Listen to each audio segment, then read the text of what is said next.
श्री महाकालेश्वर ज्योतिर्लिंग मध्य प्रदेश की धार्मिक राजधानी कही जाने वाली उज्जैन नगरी में स्थित है।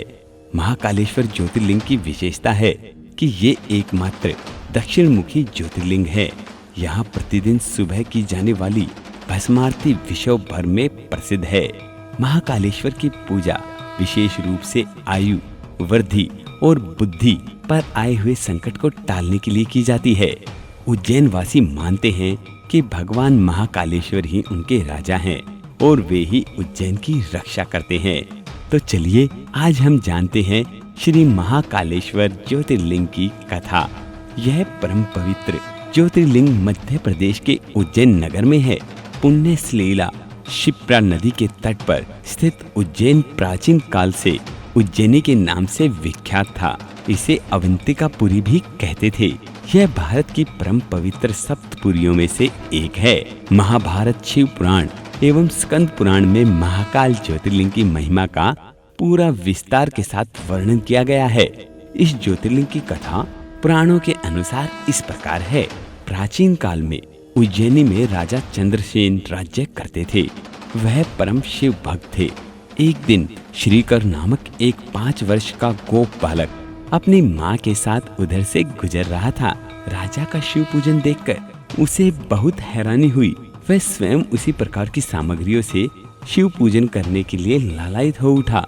इतनी सामग्रियां वह साधन न जुट पाने पर उस बच्चे ने लौटते समय अपने रास्ते से एक पत्थर का टुकड़ा उठा लिया। घर आकर उसी पत्थर को शिव रूप में स्थापित कर पुष्प चंदन आदि से परम श्रद्धा पूर्वक उसकी पूजा करने लगा।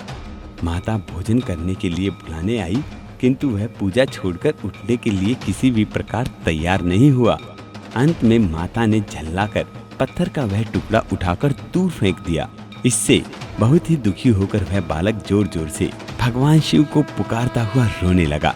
रोते रोते अंत में बेहोश होकर वह वहीं पर गिर पड़ा।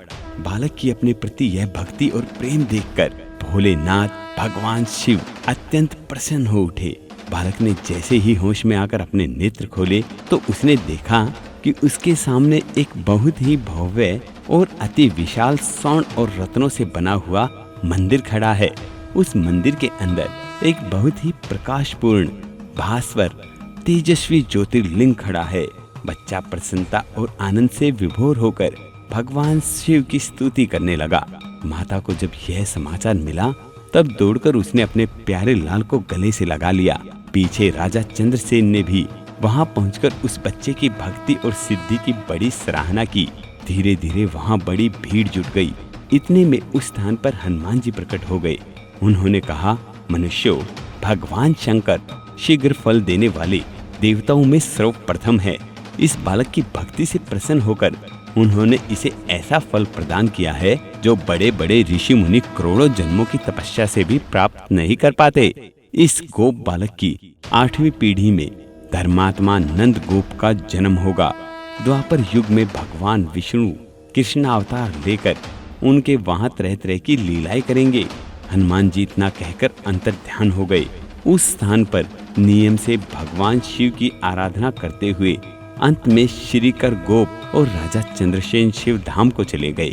इस ज्योतिर्लिंग के विषय में एक दूसरी कथा इस प्रकार भी कही जाती है कि किसी समय अवंतिकापुरी में वेद पाठी तपोनिष्ठ एक अत्यंत तेजस्वी ब्राह्मण रहते थे। एक दिन दूषक नामक एक अत्याचारी असुर उनकी तपस्या में विघ्न डालने के लिए वहां आया। ब्रह्मा जी से वर प्राप्त कर वह बहुत शक्तिशाली हो गया। उसके अत्याचार से चारों ओर त्राही त्राही मच गई। ब्राह्मण को कष्ट में पड़ा देखकर प्राणी मात्र का कल्याण करने वाले भगवान शंकर वहां प्रकट हो गए। उन्होंने एक हुंकार मात्र से उस दारुण अत्याचारी दानव को वहीं जलाकर भस्म कर दिया। भगवान वहां हुंकार सहित प्रकट हुए, इसलिए उनका नाम महाकाल पड़ गया। इसलिए परम पवित्र ज्योतिर्लिंग को महाकाल के नाम से जाना जाता है।